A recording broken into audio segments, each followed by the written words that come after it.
అరే నువ్వు ఎందుకు టెన్షన్ పడుతున్నావురా? వానితోటి ఆడుకోవడం నాకు అలవాటేరా. అయినా మనం ఎందుకు వచ్చినాం, అసలు ఏం జరుగుతుంది? వాడినేమో గెలికినావు, రేపు పొద్దుగాల ఏం జరుగుతుందో ఏమో అన్నా. ఏం కాదురా, అంత మంచి జరుగుతుంది. వాడు పోయినాక చూడు ఎట్లుంటుందో పరిస్థితి వాళ్ళ ఇంట్లో. అయితమే నాకే గాని ఇలా నీ పైసలు వసూలు అయినట్టేరా. ఏమో ఇలా సాయంత్రం దాకా కూతారా. ఏమో అన్నా, ఏం జరుగుతాయేమో నాకు తెలుస్తలేదు. నాకు ఇలా ఫుల్ హ్యాపీ అయిందిరా ఇక్కడికి వచ్చినందుకు.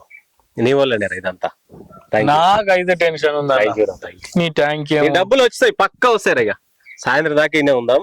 బిర్యానీ ప్యాకెట్లు ఏమన్నా ఉంటే చెప్పి ఇన్నే తిందాం. తెప్పిరా. అదేదో వెనకటికో సామెత ఉందట, ఇల్లు కాదు ఎవడు ఎడుతున్నాడట, ఇంకేదో కాలి ఇంకోటి ఏడ్చిండట.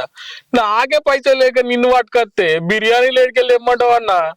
నువ్వు ఈడ ఉండకపోయినా సరే అన్న, నీకో దండం, నీ సహాయానికో దండం. బుద్ధి తక్కువైంది వాళ్ళకి వచ్చినట్టు అయింది అన్న. రేపు పొద్దుగాల ఏం జరుగుతుందో ఏమో నాకే తెలుస్తలేదు అన్న. అరే నువ్వు అంత టెన్షన్ ఏం పడకు, అంత మంచి జరుగుతుంది మన మంచి కోసమే.